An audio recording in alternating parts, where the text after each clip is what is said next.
because I'm about to do one of the craziest videos that I've never dreamt of. Well, would you believe if I tell you there's a town in Africa where black people, black skinned person is not allowed to stay in there?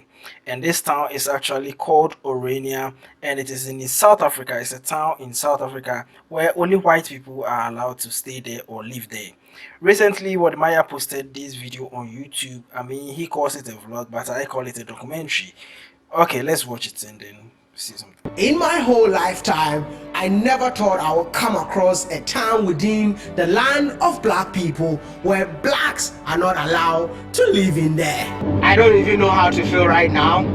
Should I tell you guys that I'm super scared?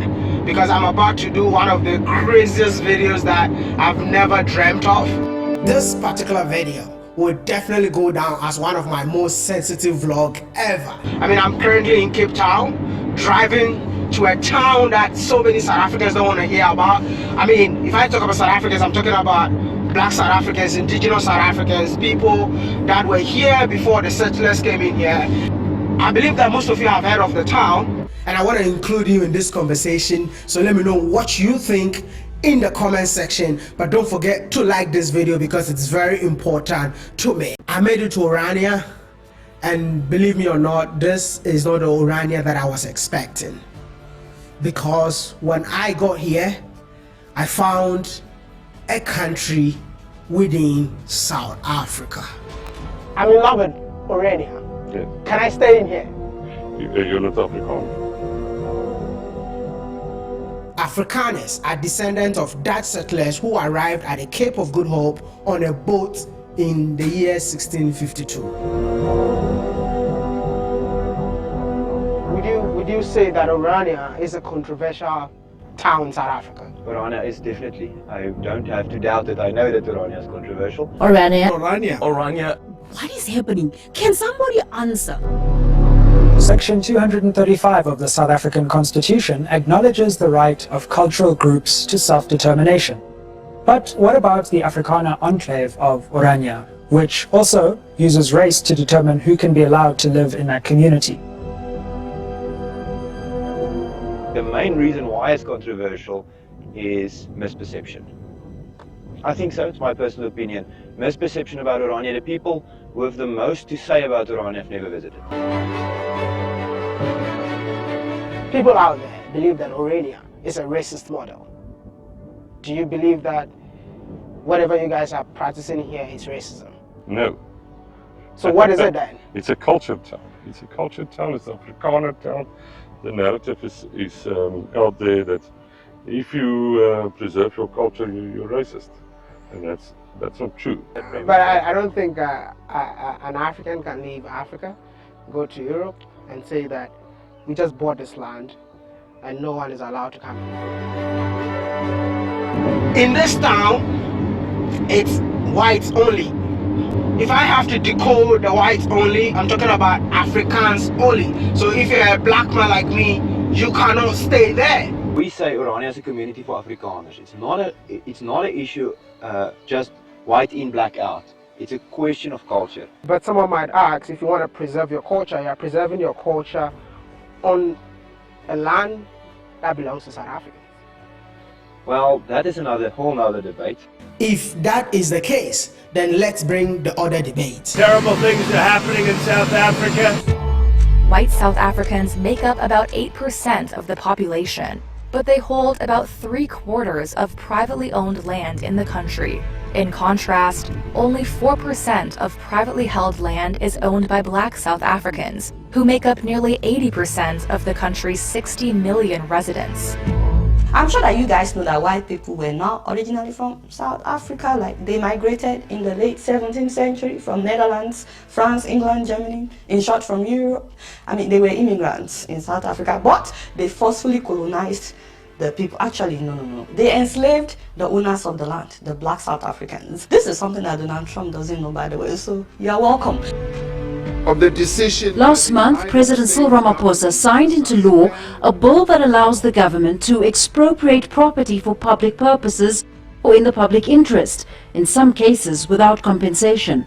Well, I don't think land expropriation without compensation is a good idea. I think if you realistically look at the amount of land that the South African government has, that the big communities like the Kunyama Trust have and so on, I think the land is not the problem. The problem in South Africa is economic problem, and there's actually been research done on that, proving that people don't necessarily want land, they want a better economic future. Most people don't want to be farmers. To farm is a tough job, it's not a very rewarding job in terms of money and so on. I also think that the South African economy will collapse if there is land expropriation without compensation. Interesting.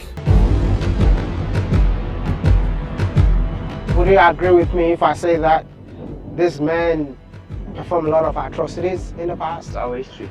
But I know it's your history, but at the end of the day, a lot of people were harmed in the process. You don't think if you are embracing this, you're definitely embracing apartheid? Is it okay to celebrate Shaka Zulu leader? Do you know who that is? I know who Shaka Zulu is. He killed a lot of people. Is it fine to celebrate him? That's a question for South Africans. This is a question for Oranians. And I want to include you in this conversation, so let me know what you think in the comment section, but don't forget to like this video because it's very important to me. Welcome back. Orania, an Afrikaner-only town in South Africa, has weighed in on the US President Donald Trump's order halting financial aid to South Africa and offering refugee status to Afrikaners. But this is what the Afrikaners think about Trump's offer. We are not necessarily interested in tax dollars and handouts and help. What we want, we already got to an extent. We want recognition. We want recognition from abroad, we want recognition locally, and we want recognition from our peers. That is to say, firstly, those people are a people upon themselves, and this, they have the right to make certain decisions for themselves. That is what we want. We don't want people's money, we don't want people's handouts. We as Orania want larger recognition, greater recognition. And I think that is not too much to ask. Actually, I think that's very reasonable. And probably you might be wondering, what do Black South Africans feel about this? Orania can't be a folk state. It is actually what I consider to be a micronation. It's just like a small, it has certain independencies. They have their own currency. It is, yeah. You know, when I picked up on that, I realized that there's a measure of sovereignty that is not complete. Yes. You guys might be wondering, how did I got to know about this town within South Africa? So recently I found myself in South America on a project of connecting Africans in the diaspora with Africans living in Africa. So I found myself in Suriname and I came across this village called Dahomey.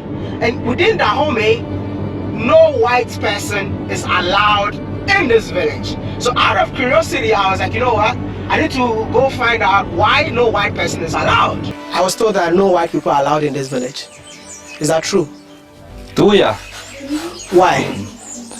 The spirit that they have here is a warrior spirit who fought against the European in the slavery time.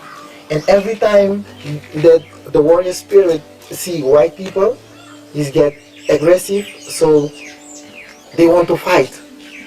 That's why they don't allow white people to come here. What will happen if a white person comes here? That.